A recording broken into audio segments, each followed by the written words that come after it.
Sin más preámbulos, recibamos al doctor y maestro del texto sagrado, José Briceño, en su programa Palabra de Iluminación. Vamos a seguir con esto. Áreas en las que un mayordomo debe administrar con excelencia antes de recibir los recursos de Dios. Vamos a comenzar cada uno de ellos. Considero que este que voy a exponer es el más difícil de todos.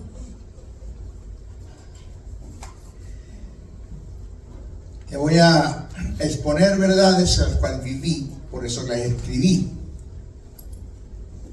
Pablo muchas de las cosas que escribió vivió, presenció, fue una experiencia, su experiencia. Entonces, lo primero que una persona debe administrar para ser un buen mayordomo es su propia vida, que indica su ser, su existir. De aquí depende todo. Cuando usted va al libro de Génesis, en el capítulo 2, verso 15 al 17, aparece este principio. Después que Dios le confió al hombre la administración del huerto y las propiedades que habían en él, les dijo a ambos encarecidamente que guardaran su vida. De esto dependía la administración del Edén. Dios trabaja por pasos y etapas. Dios no es sáquese usted que Dios es el Dios ese esquizofrénico, tiene problemas de bipolaridad. Dios trabaja con principios. Dios trabaja con un sistema que usted debe conocer. No, usted no va a ninguna parte con Dios. Dios trabaja por pasos y etapas. Él primero crea, luego forma y después delega. Creó, formó y delegó. En el relato de la creación, Dios creó al hombre, lo formó y después le delegó responsabilidades sobre el huerto. Que el hombre no se mantuvo en los principios del reino o en las demandas de Dios, ese es otro asunto a tratar. Pero Dios creó, formó y delegó. Fíjense lo que dice el texto. Entonces dijo Dios: hagamos al hombre a nuestra imagen y conforme a nuestra semejanza. Y creó, primer principio, Dios al hombre a su imagen, a imagen de Dios los creó, varón y hembra, los creó. Eso está en Génesis 1, 26, 27. Génesis 2, 8 dice: y Jehová Dios plantó un huerto en Edén, al oriente, y puso allí al hombre que había formado. Creó, lo formó y le delegó responsabilidades.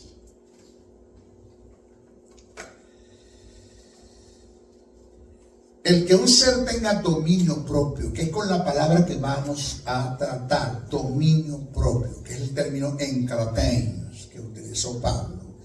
Muchos de los discípulos lo han utilizado. El que un hombre tenga dominio propio siendo proactivo, oiga, es el término de proactividad en sus decisiones, es la virtud más grande que tiene para dominar y administrar las demás cosas en abundancia. El milagro de la abundancia en la que vivió Egipto en los 7 años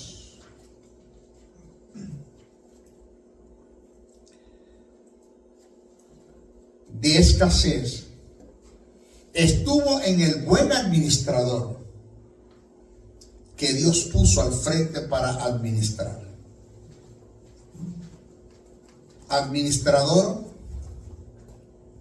que gozaba de una de las más grandes virtudes que debe tener un ser para administrar los recursos de Dios. ¿Cuál es esa virtud? El dominio propio. que lo condujo a una vida de proactividad. Estoy haciendo referencia a José, el hijo de Jacob.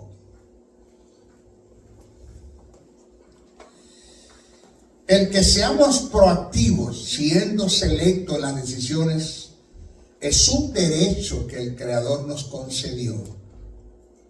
Esta virtud, la proactividad, es la capacidad que tenemos los seres humanos de elegir cómo actuar, cualquiera que sea la situación. El llamado de Dios para sus hijos es la proactividad. Y la mayoría son reactivos, que es allí donde radica el gran problema de los cristianos, que son reactivos, no proactivos. Dos términos que Pablo trabaja con ellos desde el punto de vista teológico. El ser reactivos es dejarse afectar por el medio ambiente que nos rodea. Es ser un carnal, un sensual, un almático. Es no vivir una vida en el espíritu. Eso es grave.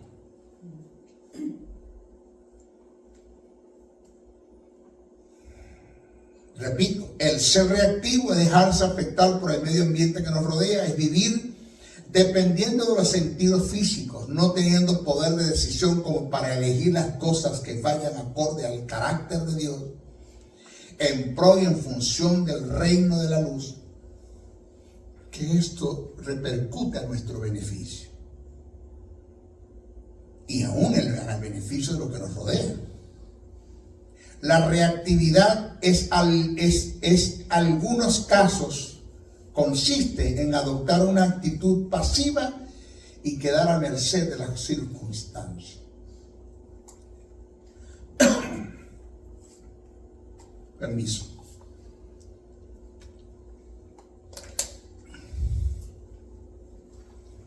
Las personas reactivas son afectadas poderosamente por las circunstancias, siendo influenciadas por el ambiente.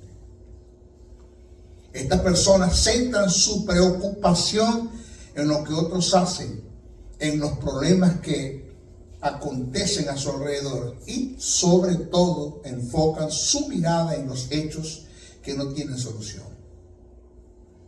No tienen la capacidad de actuar, ya que se dejan llevar por los acontecimientos. La proactividad, no reactividad, la proactividad hace referencia a una actitud presente en algunas personas que no permiten que las situaciones difíciles lo superen, que toman la iniciativa sobre su propia vida y trabajan en función de aquello que ellos creen que pueden ayudar y estar mejor. La proactividad no se limita a tomar decisiones o iniciar un proyecto.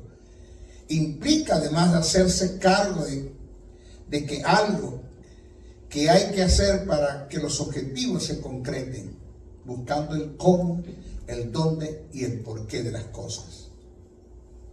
Las personas proactivas cuentan con valores especiales seleccionados, los cuales guían su accionar, pese a que pueden suceder muchas cosas a su alrededor. Son capaces de anteponer siempre sus ideales y luchan positivamente, ampliando de este modo su círculo de influencia. Pero oído, para ser proactivo en el aspecto positivo, al tomar decisiones sabias, se requiere el dominio propio. Aquí voy. Aquí viene lo bueno.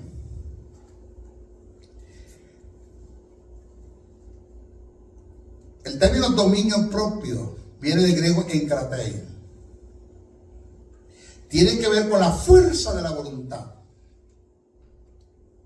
El apóstol Pablo plasmó en sus escritos a Timoteo una verdad en relación con el dominio propio. El apóstol le dijo, cito, Porque no nos ha dado Dios espíritu de cobardía, sino de poder, de amor y de dominio propio.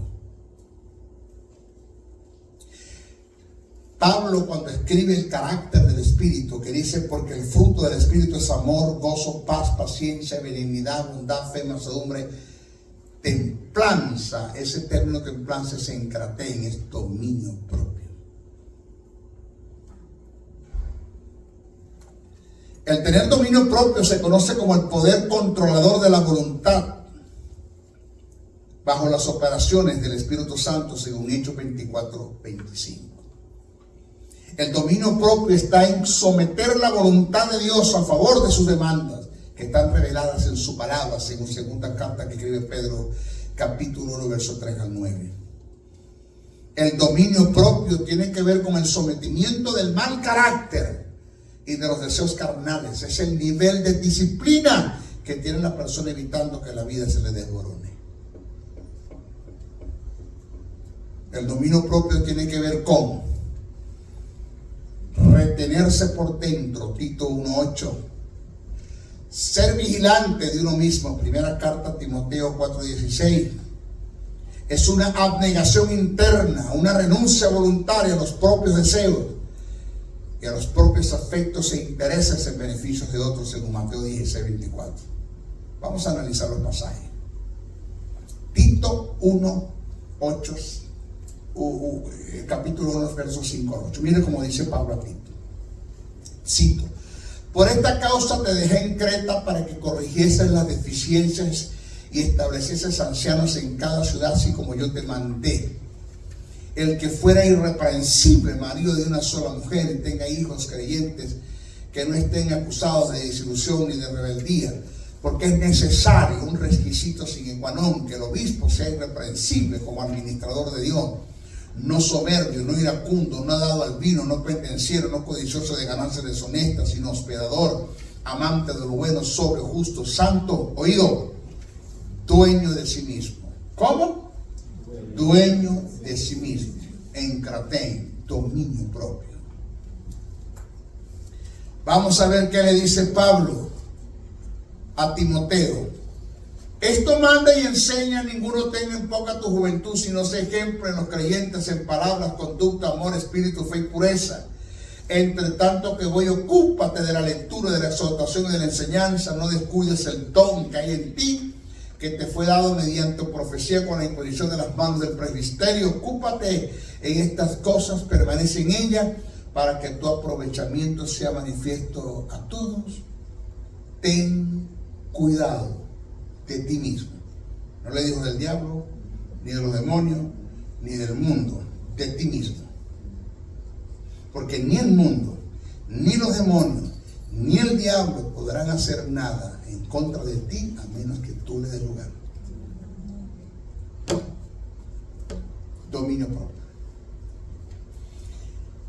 Hay un estudio en YouTube que saqué, que se llama Santidad Genuina. Búsquelo y busques un cuadernito y vaya escuchándolo. Y yo le demuestro a usted por la palabra que usted está capacitado un 99,99% para vivir una vida de santidad.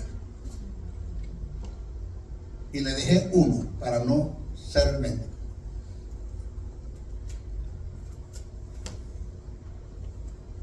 Mire, ¿sabe qué me llamó la atención a mí? Y eso fue lo que me llevó a estudiar. Y eso fue lo que me llevó a conseguir respuestas. Es que Dios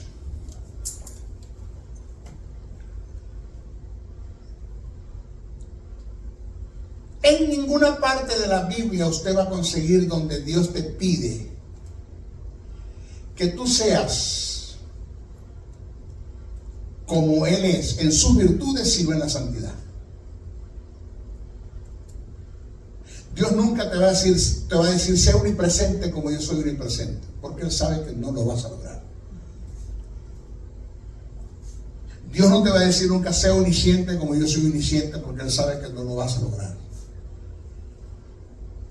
Sé omnipotente como yo soy omnipotente, porque Él sabe que no lo vas a lograr. Sé infinito como yo soy infinito, porque Él sabe que no lo vas a lograr. Sé eterno como yo soy eterno, porque Él sabe que no lo vas a lograr. Pero Él te dice, sé santo como yo soy santo, porque Él sabe que lo puede lograr. Y tú me dirás, maestro, ¿y por qué no lo he logrado? Porque no te da la gana. Porque tú no amas a Dios, porque a ti no te importa el reino, porque a ti te resbalan estas cosas. Porque tú lo que estás en la iglesia es anidando una salvación, porque tienes temor de perderla. Esto. Eres un vaso inútil. Eres una prótesis en el cuerpo de Cristo. Estás en el cuerpo, pero no tienes piel, no tienes carne, no tienes hueso, no tienes sangre, no tienes nada. A ti poco te importa el reino. No sé qué haces aquí entonces. No sé qué hacer. Porque para estar guindando, cae. Para estar guindando mejor cae. Pero si Dios te dice que seas santo, entonces tú puedes. Y te lo demuestro por la Biblia, por la palabra. La Biblia lo dice.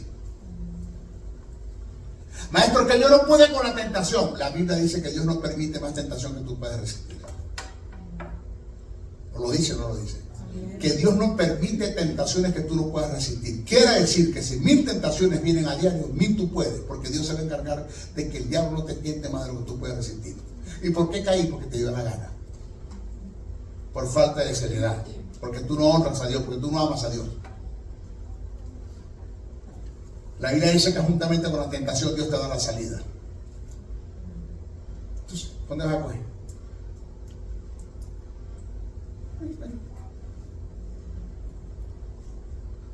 Y mira lo que dice Jesús. Entonces Jesús dijo a sus discípulos: si alguno quiere venir en pos de mí, niéguese a sí mismo. Dominio propio. Tome su cruz y siga.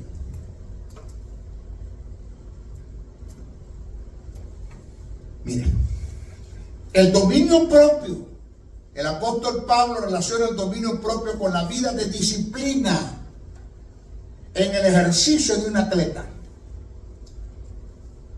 donde el atleta se abstiene de muchas cosas para lograr el objetivo, que es alcanzar la meta para obtener una corona.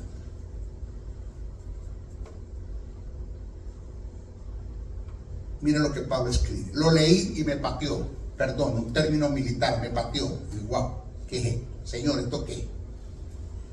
Pablo dice: ¿no sabéis que los que corren en el estadio, todos a la verdad corren, pero uno solo se lleva el premio?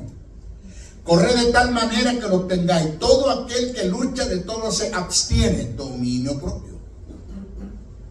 Ellos a la verdad para recibir una corona corruptible, pero nosotros una incorruptible. Así que yo de esta manera corro, no como a la aventura, de esta manera peleo, no como quien golpea al aire, sino que golpeo mi cuerpo y lo pongo en servidumbre. Dominio propio.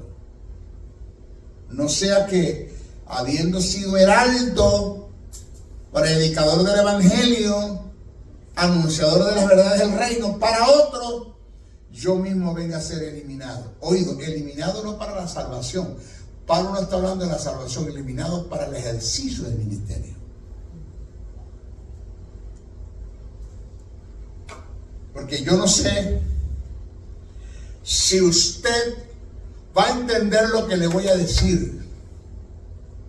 Hay mucha gente dentro de la iglesia evangélica funcionando con el humanismo porque desde hace mucho tiempo fueron desechados por Dios para el ejercicio ministerial. Y están pastoreando. Y tienen iglesia, y tienen sonido, y tienen sillas, y le está funcionando porque es el humanismo. ¿Sabe qué es el humanismo? El poder que el ser humano tiene inherentemente en él para lograr sus propios objetivos aún dentro de la obra de Dios. Porque tú con el humanismo puedes llevar a cabo la obra de Dios, pero nunca podrás llevar a cabo la voluntad de Dios. Porque para llevar a cabo la voluntad de Dios necesitas de su gracia. Dos cosas diferentes. Carlos H. Spurgeon, el príncipe de los predicadores, dijo un día que un hombre, que todo lo que un hombre haya alcanzado con el humanismo dentro de la obra de Dios, siempre serán destellos y balbuceos en comparación a lo que un hombre haya alcanzado con la gracia de Dios en él.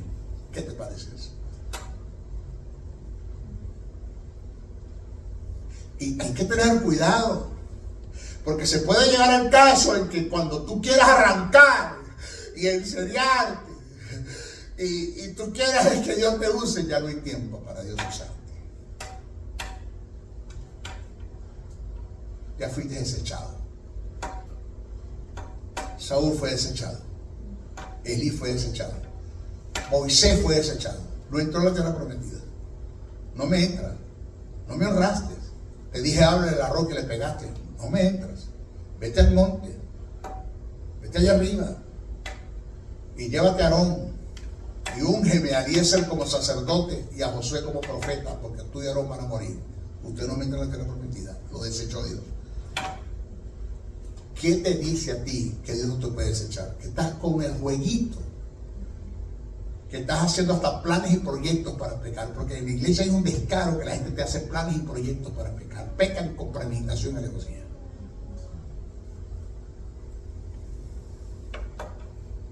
La salvación está, la justicia está, la vida está, eso está allí. Pero ¿sabe quién soy yo en la tierra sin el propósito de Dios? Nadie. Una sanguijuela, un parásito, inútil. No soy nadie.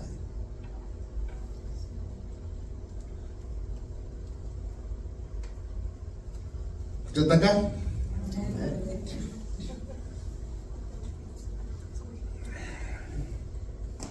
Maestro, ¿usted le puede bajar 2 a eso? Porque...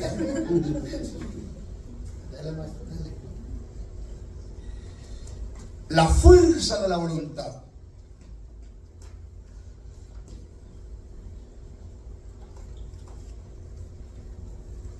Que un ser tiene para tomar decisiones sabias y dar pasos firmes y concretos es tan importante que si no tenemos dominio sobre nuestra vida y no sabemos administrarnos a nosotros mismos, nunca podremos administrar los recursos de Dios. Nunca olvides que somos nosotros los llamados a renunciar a los deseos carnales. Dios no lo va a hacer por nosotros. Nunca le pidas a Dios que te quite lo que tú tienes que dejar. Ten dominio propio sobre ti mismo y serás un triunfador en la vida. Pastor, yo acepté el plan de salvación 18 de mayo de 1976. Ahora voy a cumplir 49 años de haber conocido el Evangelio. Y los 2 primeros años, de 16 años a los 18 años, yo me aparté. Él se apartó de Dios. Nadie se aparte de Dios si Dios mora en ti. Tú no te puedes apartar nunca de Él. Dios mora en ti. Eso de que el Espíritu Santo, cuando tú te descarreas, se va y vienen 7 demonios y entran, y después cuando te reconcilias salen los 7 demonios, entra el Espíritu Santo y te vuelves a descarrear, sale otra vez, y pronto entran 7 demonios más. Eso no es bíblico, eso no aparece en la Biblia en ninguna parte. Cuando Jesús dijo el espíritu inmundo, cuando sale del hombre y va a lugares secos y vacíos y regresa a la casa y la consigue vacía, va y busca 7 demonios más y entra en el cuerpo, y el estado de este ser viene a ser peor que el primero. Jesús está hablando de la nación de Israel, en la condición en la que iba a caer a causa de la ausencia de su ministerio, porque Jesús termina el pensamiento diciendo, así pasará esta generación perversa. No está hablando de lo evangélico, porque cuando Jesús dijo eso no había evangélico todavía. Entonces usted puede estar en el pecado más sucio y más degradante de este mundo, que el Espíritu Santo nunca se va de usted. Él siempre está en usted, redarguyendo, trabajando. Ese es el trabajo, Él nunca se va. Él se va cuando la iglesia sea arrebatada, sale del cuerpo porque se va a caer en la gran tribulación. Eso lo puedo demostrar yo por la Biblia. Eso que el Espíritu Santo se va con la iglesia, no, Él se cae en la gran tribulación, en la semana número 70, en el convencimiento del establecimiento del reino del Hijo de Dios, que ha de venir para juzgar a las naciones y reinar por 1000 años. donde se predicará el evangelio del reino, que lo predicarán los 144,000, los 2 testigos, que dicho evangelio no tiene nada que ver con el evangelio que estamos predicando nosotros. Nada que ver. Pasa que se le da una mala interpretación a Mateo 24. Una mala interpretación. Porque los evangélicos no estudian, no ustedes, otros por los esquimales por allá. Mire, estuve 6 años de carrera, no comiendo algarroba, porque la Biblia en ninguna parte dice que el hijo pródigo comió algarroba, en ninguna parte. Los evangélicos pusieron al hijo pródigo comer algarroba. Yo le dije a una hermana Petra y hermano Juan, en el mundo comiendo algarrobas. Pero si el hijo pródigo no comió algarroba, él deseó comer pero no comió. Pero por los evangélicos comió.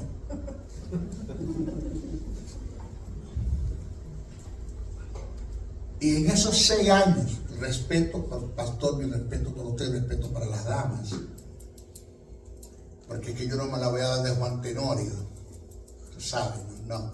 En ese tiempo tuve 6 años sumergido en la promiscuidad. Promiscuo, como usted no tiene una idea. Mujeres, para usted de contar la juventud, fue un desastre completo. Me sumergí en el mundo de la pornografía, estuve en ese mundo. ¿Qué no hice? Ahorita vamos a hablar de eso, más tarde. 18 de mayo de 1976 acepto, 2 años después me descarrió. 6 años después conseguí un hombre predicando una palabra que se llama nuestra posición en Cristo Jesús. Caigo de rodillas y me reconcilio con el Señor. Hasta hoy. Nunca más he caído. Nunca más. De 24 años hasta hoy me he mantenido. Aquí estoy fiel, gracias a Dios por su gracia. Estoy aquí, me ha sostenido. Y en una noche yo llorando le dije al Señor, Señor, yo quiero servirte. Y este mensaje que escuché de este hombre, se fue esa misma noche, me hablaste y yo no quiero más esa vida de pecado. Te quiero servir. Te quiero pedir algo, Señor. Me dijo, dime, quítame las mujeres que tengo. Tenía como 5 mujeres, o sea, la que me daba clase de inglés, las de sociales, ni siquiera tengo una idea. 5, yo podía tener, y noviecita, y mi abuelita decía, ¿qué le ven a la mujer de tenerlo tan feo? No sé, pero era una persona. Pero el testimonio es este. Le dije, Señor, quítame esas mujeres, quítame todas esas mujeres, quítamelas. Me dijo Dios, yo te las di. No, ¿quién la buscó? Yo, déjalas tú.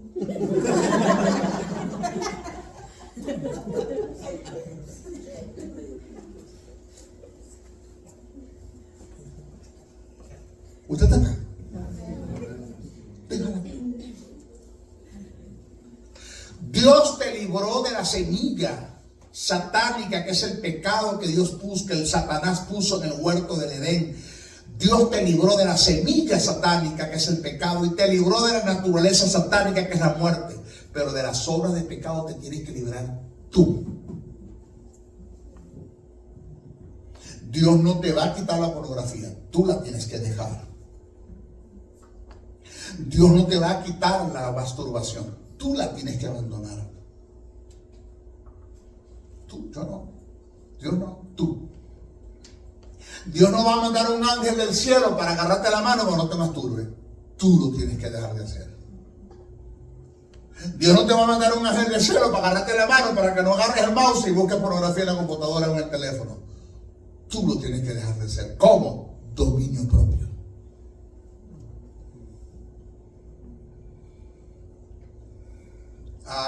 Maestro, ¿quién invitaría a este hombre para acá? Por eso le dije que cuando usted escucha este mensaje, usted sale siendo el mismo, usted va a entrar en un terreno de maldición. Porque usted se va a maldecir la vida de usted mismo, porque hasta ahora la misericordia te alcanzaron, ya no te van a alcanzar más. Porque estás conociendo la verdad.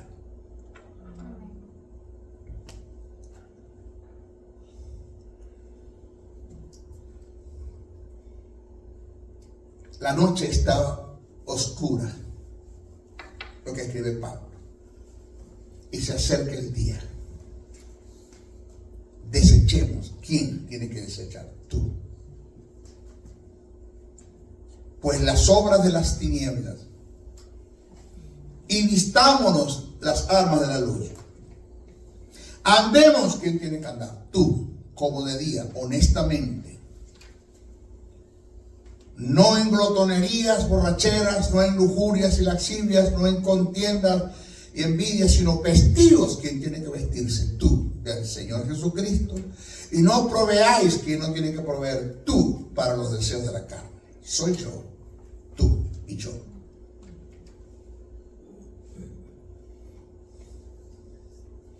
Digo pues, en lo que acabamos de leer ahorita es Romanos 13, 12, 14, Gálatas 5, 16, dice, digo pues, andad en el Espíritu. ¿Quién tiene que andar? Tú. Y no satisfagáis. ¿Quién no tiene que satisfacer? Tú, los deseos de la carne. En cuanto a la pasada manera de vivir, despojados. ¿Quién tiene que despojarse? Tú, del viejo hombre que está viciado conforme a los deseos engañosos, y renovados. ¿Quién tiene que renovarse? Tú, en el espíritu de vuestra mente, y vestidos. ¿Quién tiene que vestirse? Tú, del nuevo hombre creado según Dios en la justicia, santidad de la verdad. Por lo cual desechemos. ¿Quién tiene que desechar? Tú, la mentira. Hablad verdad cada uno con su prójimo, porque somos miembros los unos de los otros. Airaos, pero no pequéis, no se ponga el sol sobre vuestros enojos, ni deis lugar al diablo. ¿Quién no tiene que darle lugar al diablo? Tú. El que hurte, no hurte más, sino trabaje haciendo con sus manos lo que es bueno, para que tenga que compartir con el que padece necesidades. Ninguna palabra corrompida salga de vuestra boca, sino la que sea buena para la necesaria edificación, a fin de dar gracias a los oyentes. Y no contristéis. ¿Quién no tiene que contristar? Tú, al Espíritu Santo de Dios, con el cual fuiste sellados para el día de la redención. Quítense. ¿Quién tiene que quitarse? Tú tienes que hacer de vosotros toda amargura, enojo, ira, gritería, maldicencia, toda malicia. Antes sed benignos unos con otros, misericordiosos, perdonándonos unos con otros, como Dios también os perdonó a vosotros en Cristo. Wow. Mire esto, el suicidio del alma. Haced morir lo terrenal en vosotros. ¿Quién tiene que hacer morir? Tú. Dios no lo va a hacer, tú lo tienes que hacer. La responsabilidad es nuestra. Haced morir pues lo terrenal en vosotros: fornicación, impureza, pasiones desordenadas, malos deseos y avaricia, que es idolatría, cosas por las cuales la ira de Dios viene sobre los hijos de desobediencia, en las cuales vosotros también anduviste en otro tiempo cuando vivías en ellas. Pero ahora dejad. ¿Quién tiene que dejar? Yo y tú y yo. También vosotros todas estas cosas: iras, enojos, malicias, blasfemias, palabras deshonestas de vuestra boca. No mintáis los unos a los otros, habiendo despojado del viejo hombre con sus hechos, y revestido. ¿Que tiene que vestirse? Tú, del nuevo hombre, el cual conforme a la imagen del que lo creó se va renovando hasta el conocimiento pleno. Mire, ten presente que librar las batallas en el interior no es una cosa fácil. Proverbios 16:32 dice que le es más fácil a un hombre dominar una ciudad que a su propio espíritu. El dominio propio tiene que ver con la prudencia. La prudencia es hija de la sabiduría. La prudencia nace de la sabiduría.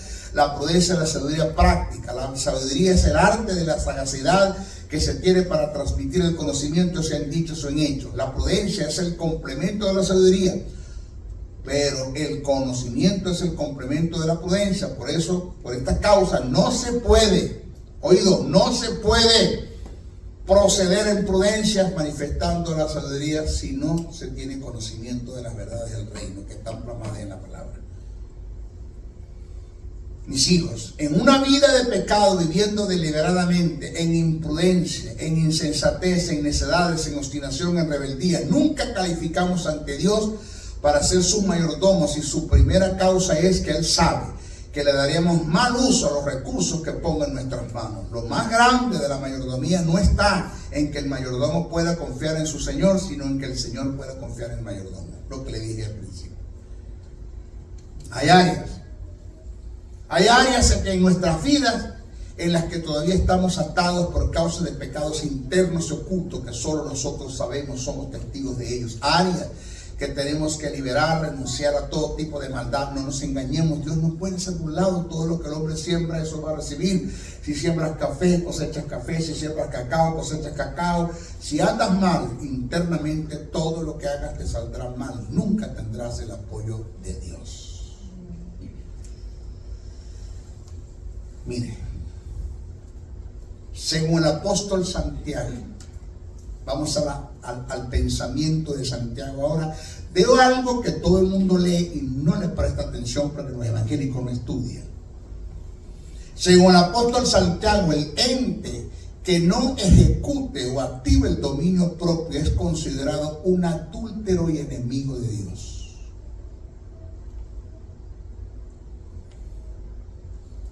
Y agrega que el que hace amistad con el sistema del mundo entra en enemistad con Dios. Hay que considerar que los términos enemigos y enemistad que aparecen en el pasaje en su etimología indican en forma directa el aborrecer, acto que está en contraste con el ágape y el amor incondicional. El apóstol lo que quiso expresar en sus escritos es que quien ama y se deleita en forma premeditada, con alevosía, en los placeres del mundo, no ama a Dios, sino que con sus actos está manifestando su aborrecimiento por lo sagrado, incluyendo a Dios, que por naturaleza es santo. Mire lo que dice Santiago: oh almas adúlteras. Y Santiago está hablando con los evangélicos, con la iglesia. Oh almas adúlteras, ¿no sabéis que la enemistad, que la amistad del mundo, el amar a este mundo, es enemistad contra Dios, es dejar de amar a Dios? Cualquiera pues que quiera ser amigo del mundo, que quisiera amar a este mundo, se constituye enemigo de Dios. Aborrece y deja de amar a Dios. Es lo que Santiago quiere decir.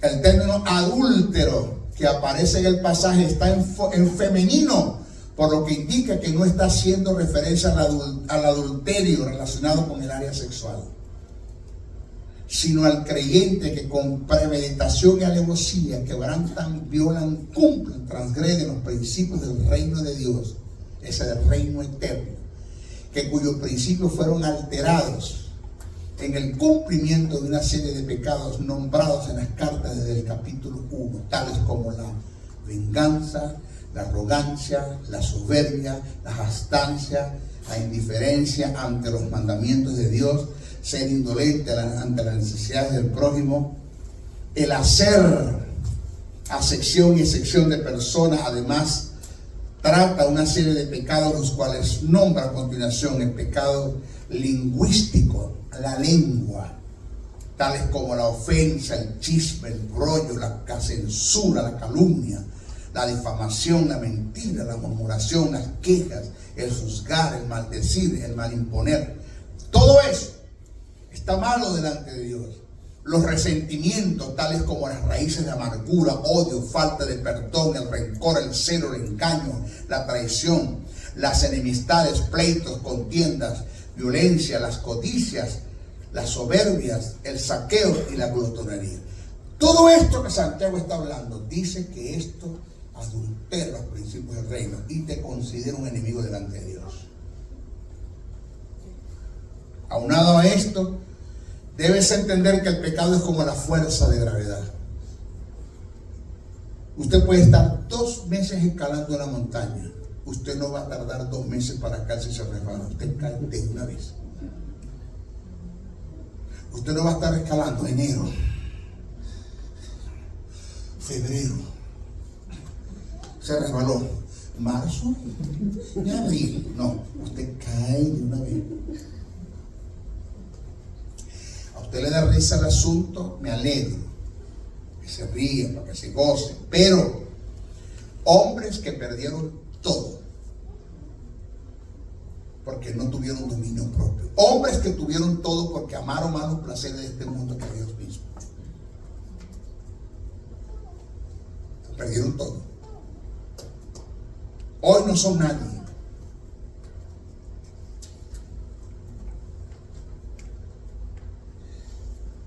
El pecado degrada la vida de los hombres. Cercena la posibilidad de prosperar y de surgir y avanzar en el propósito de Dios. El pecado mata, hurta y destruye, llevando a ser el hombre estéril en la vida y en los planes de Dios. Mire, por todo esto debemos ser administradores de nuestro propio ser para administrar los recursos y bienes de Dios. El peor enemigo interno que el ser humano tiene para alcanzar el éxito, llevando a cabo el propósito de Dios en su vida, son los malos hábitos que estarán en continua lucha en contra del dominio propio. Voy a hablar de lo que son los hábitos. Escuchen. En una ocasión, Jesús conversó conmigo con el Espíritu. No fue que Jesús me dijo, José, no, ni se me apareció. Lo puedo entender por el Espíritu cuando me dio esta palabra y te la quiero dar para que te la lleves. El Señor me dijo, José, todas las ofertas que Satanás te presenta en la tentación, y digo ofertas porque Satanás te puede presentar ofertas en la tentación, de ti depende si la tomas o la dejas. Él no te va a obligar. Tú no puedes obligar, tú no puedes evitar que los pájaros vuelen sobre tu cabeza, pero sí puedes evitar que hagan nido y pongan su huevo en ella. Satanás tiene derecho de tentarte las veces que quiera. Dios no se lo puede impedir. Dios le impide que te tienta más de lo que puedes resistir a otra cosa, pero Él tiene derecho para tentarte. Ese es su trabajo. Y digo ofertas porque si lo que Satanás te presenta en la tentación no te llama la atención, entonces no es tentación. A mí Satanás no me tienta con los hombres porque no me gustan. A mí me tienta con las mujeres porque me gustan. Y por eso me casé con una. ¿Usted está acá?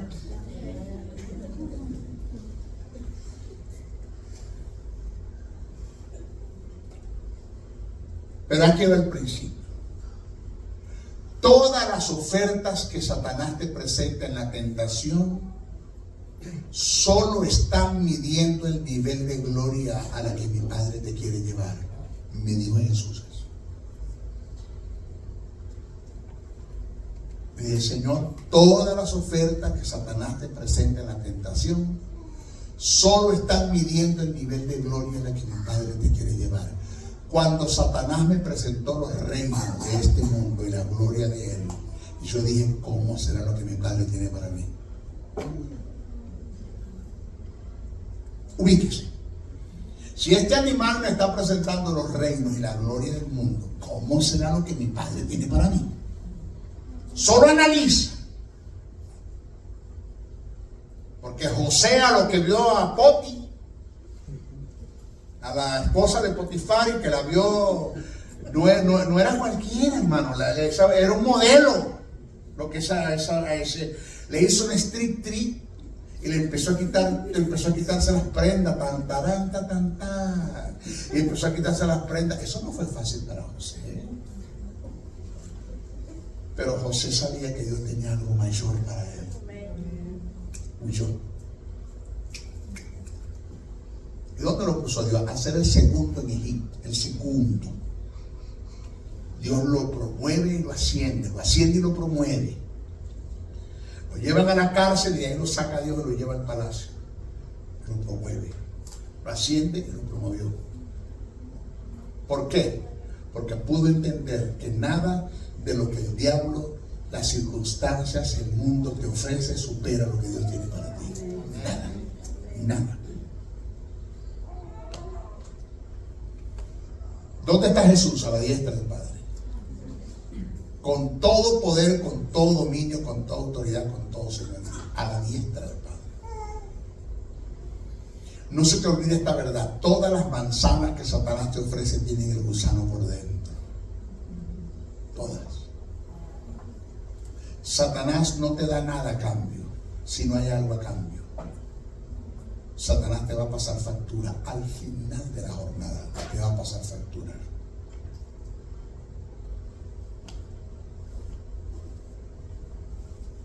Y por eso estoy acá.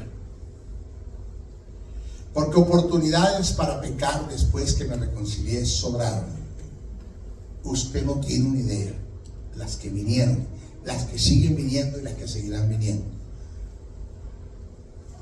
¿Por qué no cree usted que a la edad que tengo, de 65 años todavía, soy un hombre activo, todavía soy un hombre que puedo ser tentado en cualquier área? Todavía prendo por el arranque. No me tiene que empujar. Echarme gasolina en el carburador. Te mete la llave y ¡fum! Prende de una vez. No te creas. Pero Satanás sabe que cuando me tumbe no va a tumbar un helicóptero, va a tumbar un. Él sabe el montón de gente que está siguiendo la palabra que estoy dando, los seguidores que hay de la palabra. Y Él sabe que a lo que caiga, que a lo que me deje arrastrar, me lleva un mundo por delante también. Él lo sabe. Y como Él lo sabe, yo también lo sé. Y me guardo para Dios. Señor, aquí estoy guardado para Él. En nuestra próxima clase voy a hablar de los hábitos y el dominio propio. El doctor y maestro del texto sagrado, José Briceño, se despide hasta una nueva intervención en su programa Palabra de Iluminación, el cual está bajo la cobertura del Ministerio Internacional Jesús Soberano Señor. Comunícate al WhatsApp +1 786-604-3352. Te esperamos en nuestra próxima intervención de tu programa Palabra de Iluminación. Bendiciones, bendiciones, bendiciones.